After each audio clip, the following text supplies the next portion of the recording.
Hörmətli əziz izləyicilərimiz, mən Cəlilabad rayon sakini Məmmədov Saməddin. Təcili olaraq bu videonu çəkməkdə məqsədim Respublikada azad media ilə məşğul olan şəxsləri hələnin bir boşluq yerini taparaq şərrlətirib həbs etmək istəyirlər.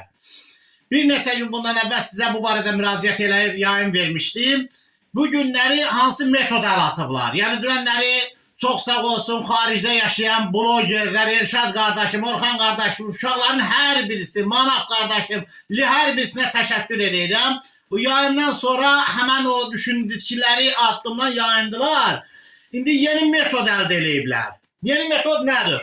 Demək, kriminal dəstədən bu hakimiyyət çox mükəmməl istifadə edir. Yəni, kriminal aləmə pul ötürməklə bir çox cinayət işlərini həyata keçirdirlər.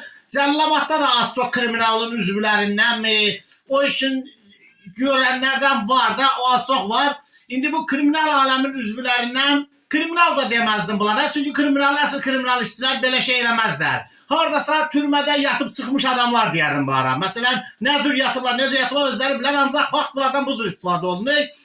Ünvanımıza, şəxsən mənim ünvanıma yaxın adamlarımın tərəfindən ağır söyüş, özümə və ailə üzvümə yaxın qohumlarıma ağır söyüş göndərərək məni provokasiya çəkirlər. Məni və hal-hazırda bir oğlum Əli Nağıyevin, DTX-nın rəisin girovluğunda saxlanan bir oğlum içəridə, biri də mənim yanımda xəstə uşaqdır. Beyin travması alıb, neçə dəfə qəlpə yazıb, beynində travma var. Onu istəyirlər bizi provokasiya çəkələr. Hərçən ki, bir kişinin namusu söyləyəndə o kiməsə qarşılıqlı cavab verməlidir. Bıçaqla mı, balta ilə mi, dillə mi?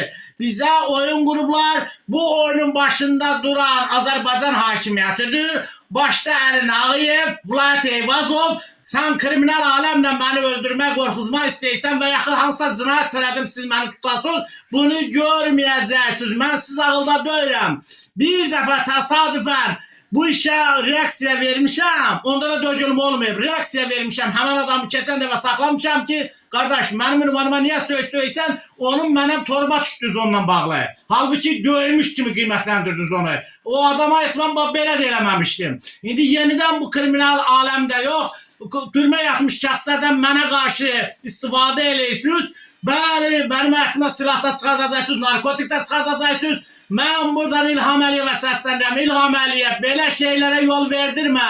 Qardaş, bu quruluşla bizinki düz gəlmir. Bizim səninlə bölüşəcək heç şeyimiz yoxdur. Evi almışsan, torpağı almışsan, maşını almışsan, qambayını almışsan, heç nəyimiz yoxdur. İddiamına oxşuyor biz yaşadığımız yer. Bizi sadəcə olaraq deməksən neft xalq arasına beraber bölünək. Bizim payımıza düşən bir 500 min, 1000 min, 2000 min ver. Qardaş, bu qadınlar qoqası burada. Bu iki oğul, yəni bir ata bir oğul. Qoy biz buradan rədd olub çıxıb gedək. Vallahi Allah olsun səfirliyə sığına qədər. Verməyəcəksən Azərbaycan dövlət kredi səsinə hücum çəkəcəyəm. İstəyirsən eşit, istəyirsən eşitmə. Sorumu ver. Mənim meydimi tapa bilərsən. Sən mənə heç şey eləyə bilmərsən. Məni vurub öldürə bilərsən. Amma sən mənə heç elə kişiliklə şəxsiyyətlə salamaya. Söyüşdən kişilik şəxsiyyəti ölçülməyək ki. Yığışdırın bu səfir. Bunlar oyunlarınızı. Sağ olun.